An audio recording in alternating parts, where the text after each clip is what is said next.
Hello, everybody, and welcome to another episode of Eating at a Meeting. I am your host, Tracy Stuckrath, and today, as the bottom banner says here, is we are going to talk about the case for better meat, why well-raised meat is good for you and good for the planet.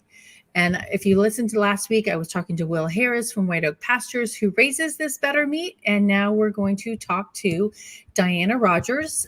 She is a dietitian, filmmaker, author, and sustainability advocate. She is the executive director of the Global Food Justice Alliance and the author of Sacred Cow, the book and the movie. So hello, Diana. Welcome. Thank you so much for having me. You're welcome.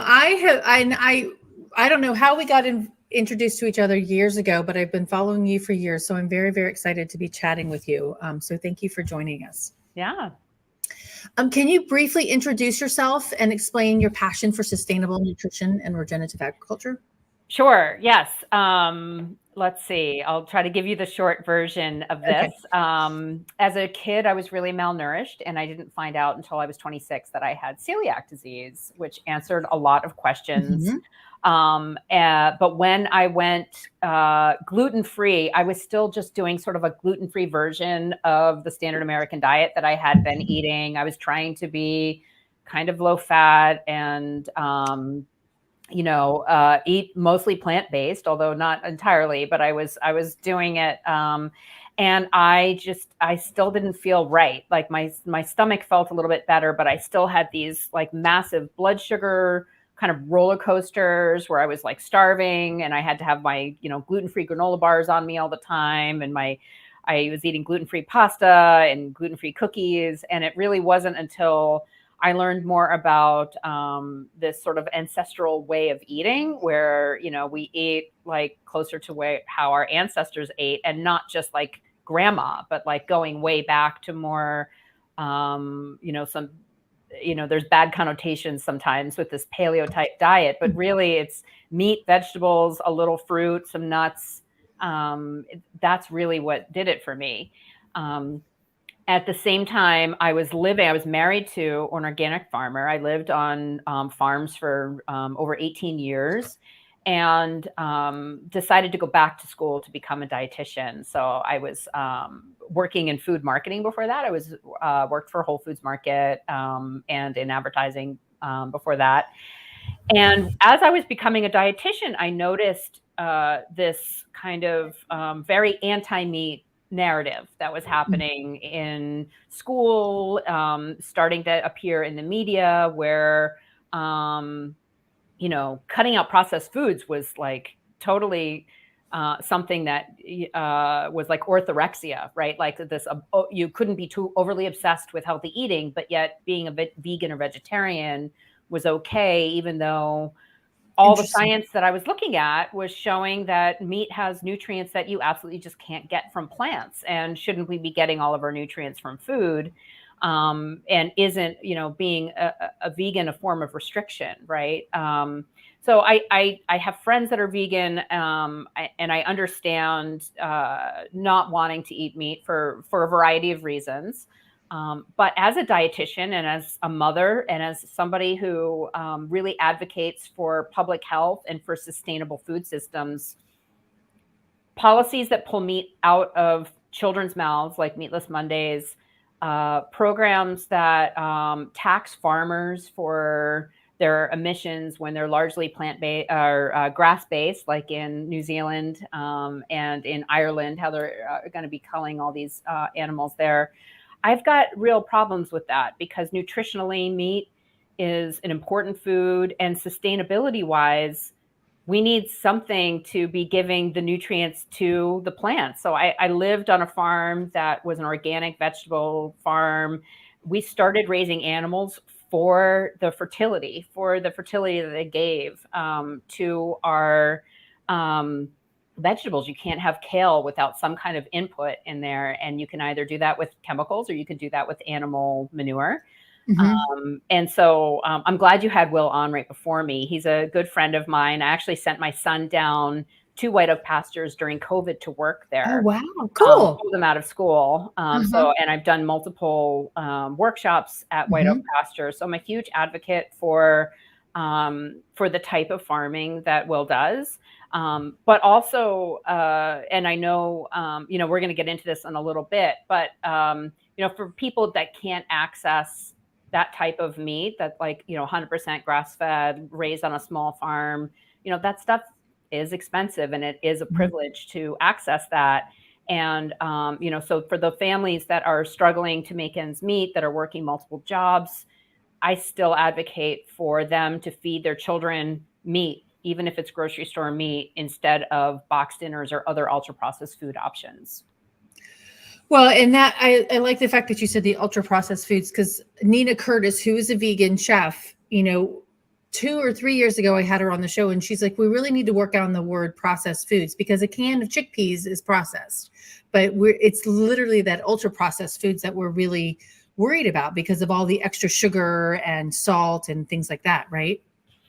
Yeah, and it's more the nutrients that are being stripped away from those foods. So the more perishable, the better, basically, is how I advocate for food. So if it doesn't, go bad on the grocery shelf, it's probably not good for you. Really good point. Yes. Yeah. Okay, so Will told us a little bit about, how they how they raise the meat on the farm, et cetera. So the word well raised is in the title of the show. So can you tell us what well raised means? Meat means, yeah. Yeah. There's a lot of black and white thinking, right? Like meat bad, vegetables good, or, one thing bad, one thing good. And it's really, as life is much more complicated and than black and white solutions. So there's not only one good way and one bad way. So,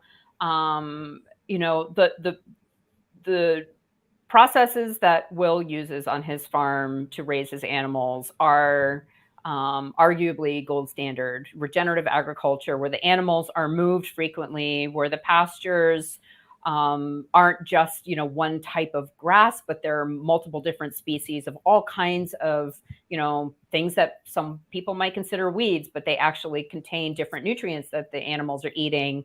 And this practice of movement of the animals, so grazing them heavily for a day or two, or sometimes half a day. It really just depends on the practice of what can be done in Georgia is very different than what can be done in Nevada or Vermont, right? I just got back from Calgary. I'll be going to Uruguay next week. So, it's there's a lot of nuance to this, and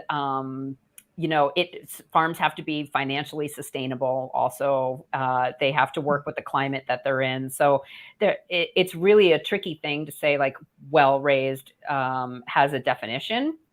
And even in some cases, feedlot finishing is not the worst thing in the world, because for every pound of plant-based protein, there are 4 pounds of fibrous waste. Like if you think of a soybean plant, you extract the soy protein, but then you have the seed pod, you have the stalk, you have all these other fibrous pieces of that soy plant that have no other use in our food system. So we could just put them in a pile and burn it, which emits greenhouse gases. They could break down in a compost pile very, very slowly over time, emitting greenhouse gases. Or things like that can be chopped up and fed to cattle on a feedlot and upcycled into protein, affordable protein that your everyday consumer who maybe can't afford boxes of grass-fed beef shipped to them on a monthly basis, so we have to kind of weigh out the privilege there. So what I tell people to do is buy the best meat they can afford, support the practices that align with their values, and not to demonize meat, because meat itself is evolutionarily appropriate for humans. It contains nutrients you can't get from plants. And there are better and worse ways to raise an animal on grass, to finish an animal on a feedlot. I've been to many feedlots. So I try to just introduce the idea that there's a lot of gray areas and nuance to the entire story, and there's not a good or bad, which is what you're seeing on social media, especially from the Washington Post and the Economist, where they're saying all you have to do is just cut meat out of your diet and then you'll be an environmentally responsible citizen. And that's just overly simplifying and actually irresponsible journalism. Okay, I want to go back to that and into a post that I saw a couple months ago from you, but I want to, because you mentioned the nutritional benefits. So can you talk about the nutritional benefits of meat? Yes. So all meat has pretty much the same nutritional benefits. So a lot of people will, say that grass-finished beef is significantly more nutritious than typical beef. That's not really the case. There are some small benefits from grass-finished beef, but that doesn't mean that feedlot finished beef is toxic or evil or full of chemicals or going to make you sick. That's just not true. So all meat has bioavailable iron, the best form of iron. Iron deficiency among women and children is the top nutrient deficiency in the country. And it's really hard to get enough iron, and you definitely can't get it on a plant-based diet. It's not possible. I've looked at it every way you can, and you can't. Iron deficiency causes fatigue. It causes cognitive development problems. It can cause academic problems in school. It's a really serious nutrient deficiency because we need iron in order to deliver oxygen to our cells. B12 deficiency is another really common deficiency, especially among vegans and vegetarians, because you can't get B12 from plant source foods. You can only get it from animals. And one serving of meat has 100% of the B12 that you need for the day. Wow. B12 deficiency can cause permanent brain damage. This is why I'm so passionate about this, and why I think we need a lot more qualified dietitians to be talking when it comes to the anti-meat narrative, because it feels like the right thing to do. It seems like the right thing to do, but there are really serious unintended consequences of preaching this, especially when it comes to school children. So B12 deficiency, not only, permanent brain damage from nerve damage, but also causes, you need B12 to make serotonin and dopamine and all the happy hormones. And so it leads to even an insufficiency, which is much more common than a flat deficiency. But even having low B12 can lead to serious mental illness. And so those are two of them, but also the protein in meat is the highest quality protein. It has all the right amino acids that we need. We absorb it really easily as people because we evolved our brains because of meat. We need DHA, we need B12, we need iron, we need all these nutrients to develop healthy, proper brains. We need vitamin A in the form of retinol, which is only found in animal source foods, in order to develop proper eyesight. And so as omnivores, the human body requires animal source foods. Now that can be from fish, it can be from other foods, but red meat is one of the best sources of all of those things. Okay.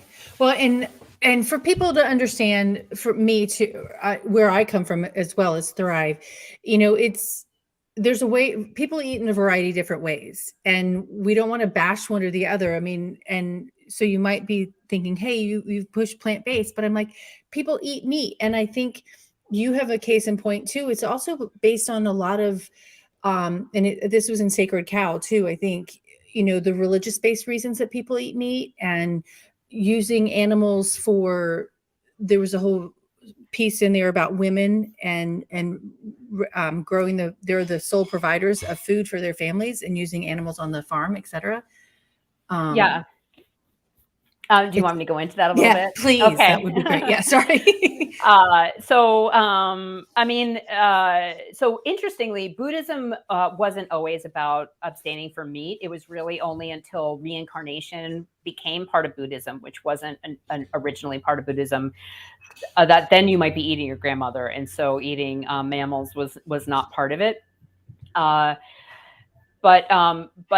still, what you see in vegetarian India is high animal source consumption. So they're still eating a lot of dairy products. And you can only have dairy products if you have a meat eating culture nearby, because you have to get these animals pregnant and they have to have a baby in order to milk them. And so you need, Duh. so you can only have vegetarian India with Muslims nearby to be eating the meat. Wow. We would never have thought about that, really. Take that for granted. Yeah. Yeah. And, today meat is seen as barbaric, and, meat has become a scapegoat for all of our fears of death. Only 30% of Americans have a will. We don't like the idea that death happens, but death happens. It happens in a plant-based food system, or a meat-based food system. It's just whether or not you want to accept it, really. Mm-hmm.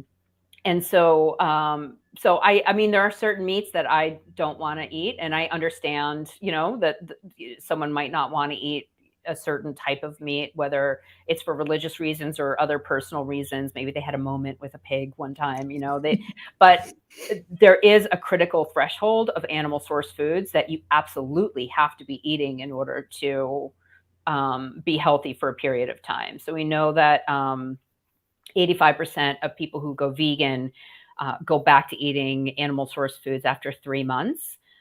So a healthy diet needs to be something that is sustainable. It needs to be culturally appropriate and respect other cultures. And, that's what I see a lot with the anti-meat movement, is people removing the choice for other people to have meat, Mm-hmm. imposing their morals on other people. And, we as privileged white Americans have a long history of cultural imperialism. And so we need to be very careful of, feeling apologetic about eating meat and then taking that choice away from other people who are less advantaged, who don't want to be giving up meat, meat might be a very important part of their culture. So I'm not demanding that everyone eat meat. Certainly I advocate for choice. I do get upset, though, when I see policies that are restricting meat or sending false messages about the health implications or environmental implications of eating animal source foods when they're not really based in science. Well, and that brings me to the post that you did. I think it came after COP, right? It was the amount of meat that they saying that, and it amount to a quarter a day. Is that what it was? Oh, yeah. Yeah. I was referencing the EatLancet diet, which Yes. has been proven nutritionally inadequate. Did not take into account cultural differences, also regional differences in food production. So, there are many parts of the world where livestock might be the only thing that thrives there, just because you can't crop everything. Americans tend not to understand that not everywhere looks like America. But if you picture, the Serengeti, I mean, you can't just plow that up and plant soy burgers in the Serengeti, right? I mean, that's a natural grassland. And there are major damages environmentally that are happening from the plant-based movement too. So all the plant-based food products that are out there, the major ones anyway, they're not using organically grown pea or soy protein. They're still using, ultra processed foods. They're using added nutrients that are not as absorbable, and price-wise, they're usually about twice as expensive as the organic grass-fed beef that you might get from a farm like White Oak Pastures. Right. Yeah, and it's hard to. And there's a one quote from the movie, and it's on the tag, or what do you call it? The preview too. It's like, you can't blame people for being confused. Right. I mean, there's so many different messages. And one message that I heard from Marion Nestle years ago was that they're marketing messages to get people to eat a specific way. Right. And it's hard to digest what is correct. Right. And so what we're hearing from the plant-based options is that it's healthier, which is not based on science, that it's better for the environment. And, there are multiple ways that a food should be assessed for its environmental impact. Water quality issues, soil health issues, Mm-hmm. workers' rights issues. But interestingly, the plant-based movement has really just zeroed in on carbon emissions. And that's just one small aspect of the overall picture of everything. And it tends not to account for the fact that farms like Will's actually sequester more carbon than they emit. But they're only looking at the straight emissions. And not the fertilizer use, the pesticide use, the destruction of entire ecosystems in order for a big field of soy or wheat or corn to be produced.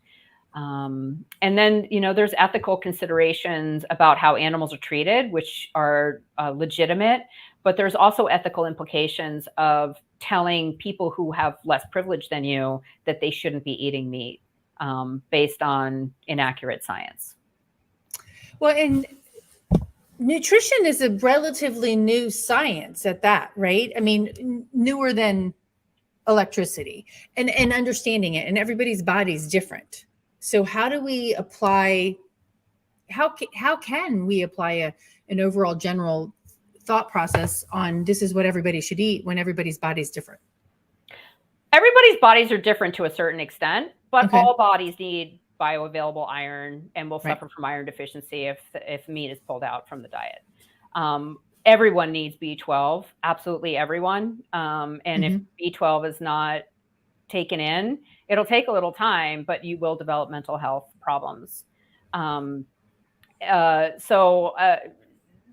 and no, everybody is different. I mean, that's like saying every dog is different, but dogs, it seems that we are starting to understand a little bit more. You see all these ads on social media for like natural dog food, and people are getting like unprocessed dog food that they can just feed their dogs. We're understanding there are certain nutrients that dogs need, but humans are also an animal that have an evolutionarily appropriate diet that we're meant to thrive on. We are omnivores, and we need a wide variety of all kinds of different foods. So there are different food preferences based on how you were raised. But as far as every body being different, it's not really the case. I mean, everyone needs a base level of protein. Most people aren't getting enough protein. We all need certain types of different fats in order for our brain to function properly. We need a certain amount of sleep and sunlight and, all of these things. So there are base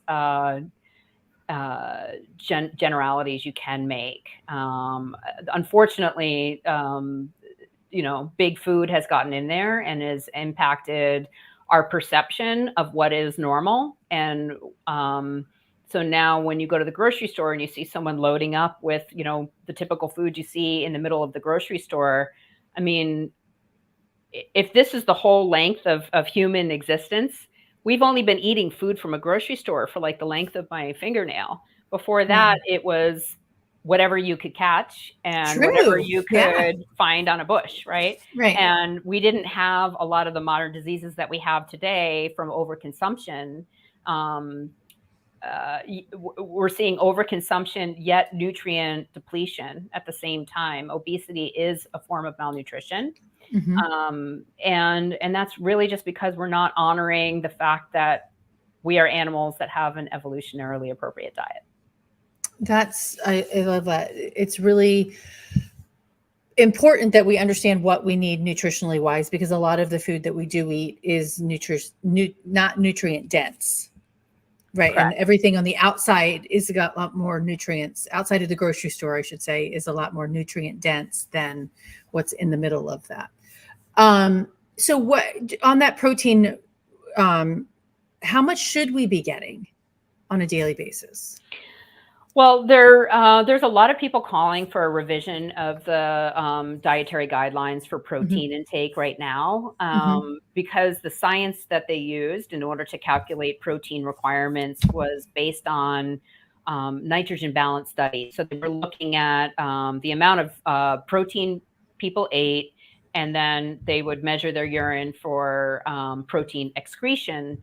And they found that when that was in balance, that was all the protein you needed. But what we're learning today is that the RDA for protein is actually the minimum amount you need in order to avoid disease. So 0.8 grams per kilogram is the minimum. And because Americans don't like kilograms and, all that kind of stuff, a lot of people have simplified this to 54 grams of protein, or 45 for women, 54 for men or so. But that's based on ideal body weights, which are for women, 125 pounds, and for men, 154 pounds. Oh, that's not realistic. So the average weight of a woman is 166 pounds in the US, and the average weight of a man is 195. So even if we're eating at the minimum, we should be eating about double what the RDA is. Mm-hmm. So that's about 100 grams per person per day. Okay. 100 grams of protein for someone like you or me would look like about 4, 5, or 6 ounces of animal source foods 3 times a day. Wow. Yes. Wow. Okay. And an egg would be how many? 6 grams. Okay. Wow. That's a lot of eggs. People think that, if they're eating an egg, they're having a high protein breakfast, and eggs are very healthy for a lot of reasons, but they're not one of the best sources of protein. What are great sources of protein besides, and we're going to put cows on the top there, right?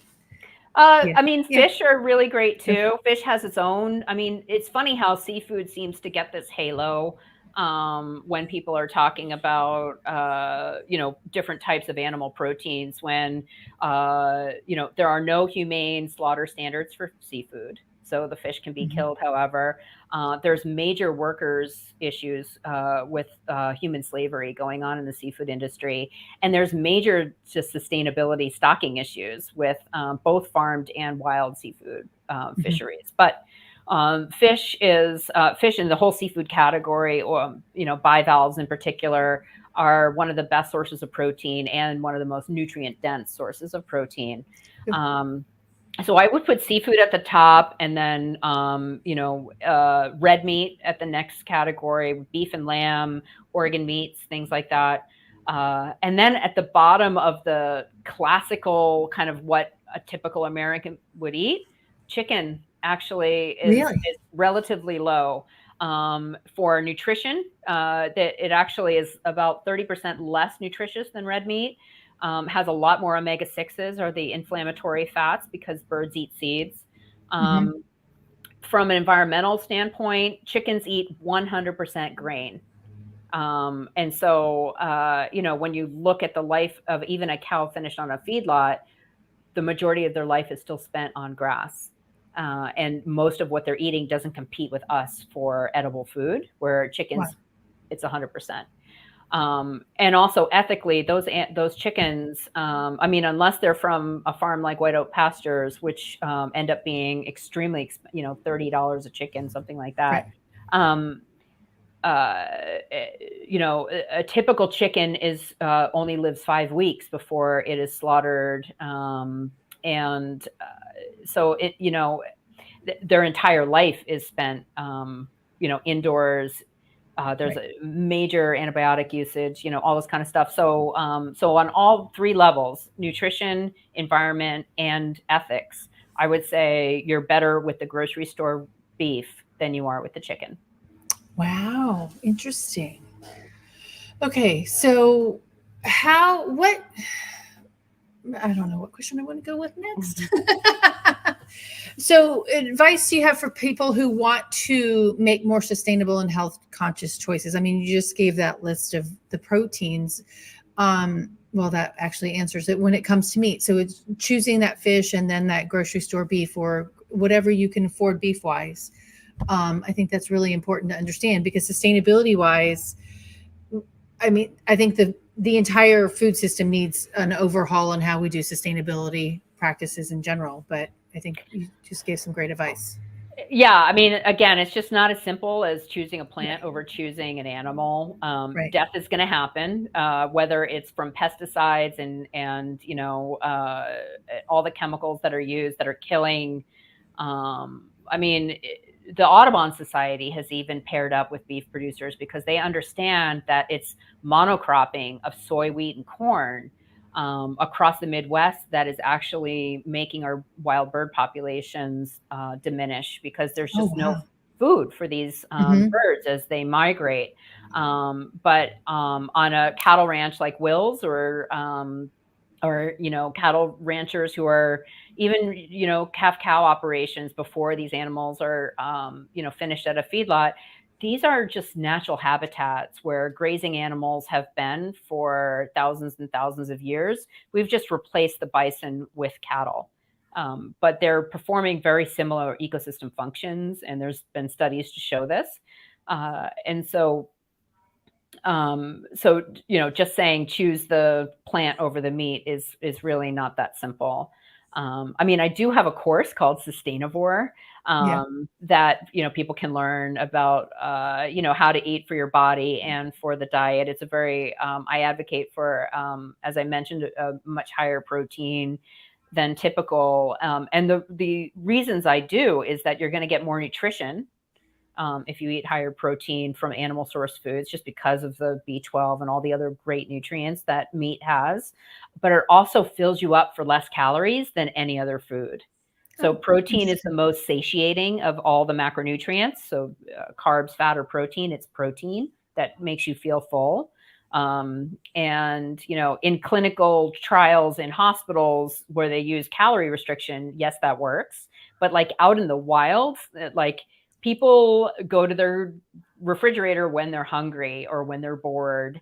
If you have relatively boring food in there, like meat and vegetables, as opposed to mac and cheese, potato salad, like all the things that you would think like on a all you can eat buffet, like the things that people are going up for seconds and thirds. It's usually not the roasted chicken and the steamed broccoli. It's usually like the potatoes slathered in cheese and, the desserts, the things like that. So it's that carb and fat combination.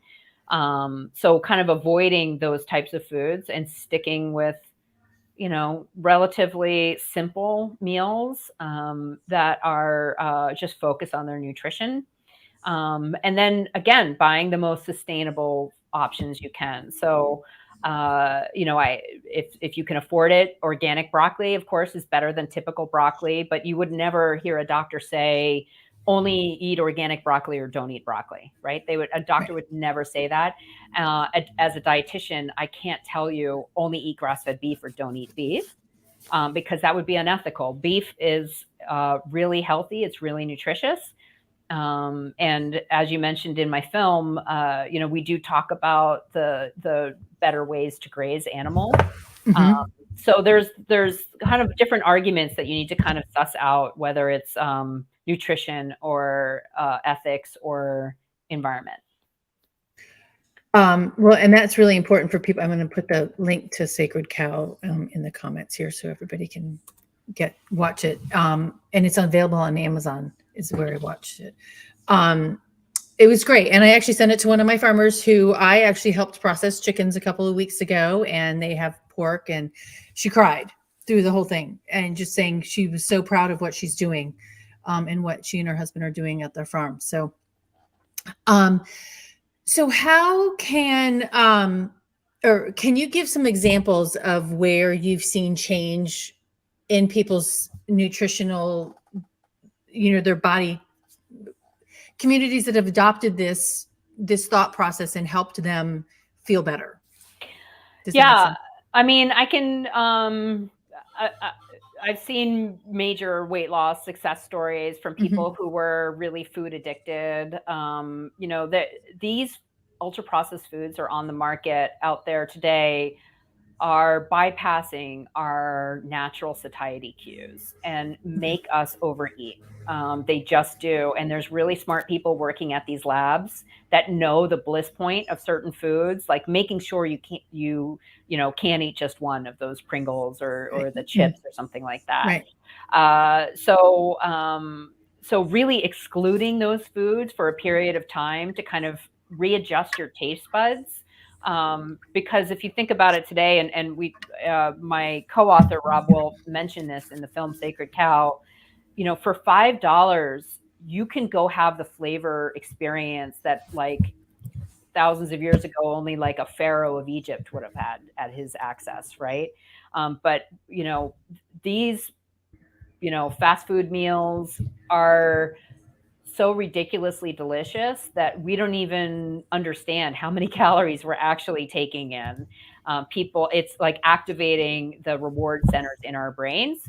And it's really important to break that cycle by, not never eating, a birthday cake on your birthday, for example, or having a food celebration when it's, a holiday, but it doesn't need to be a daily occurrence. And really just kind of stripping it back down to basics and breaking those food addictions. To be able to go from breakfast to lunch without a snack, to be able to miss lunch, like right now it's,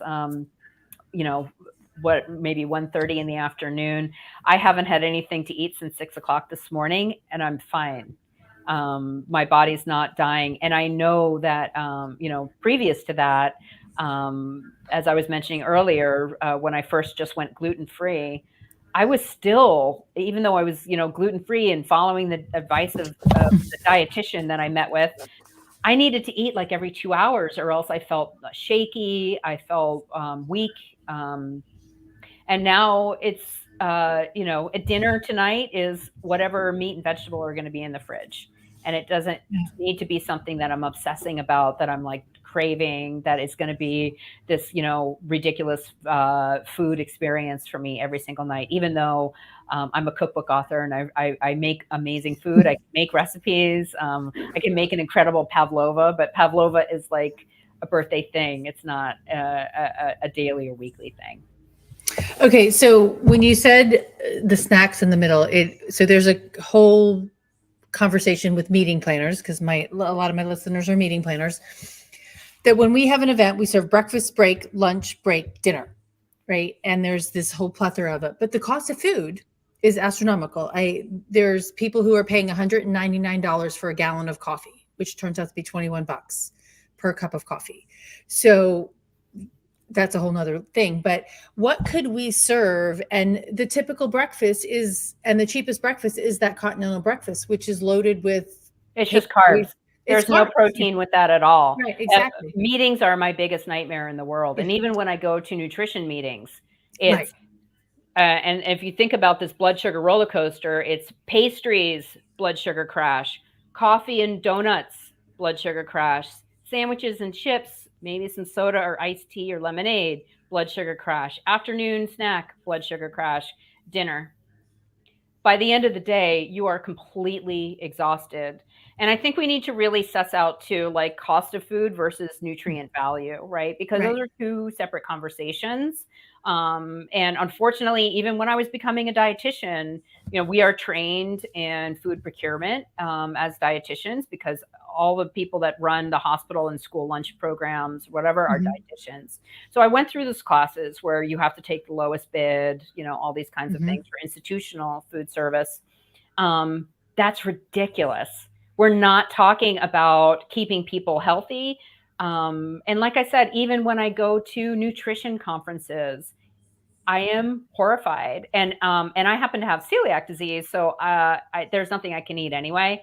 So I just assume that I'm going to be allergic to all the food, and that way I'm actually better off.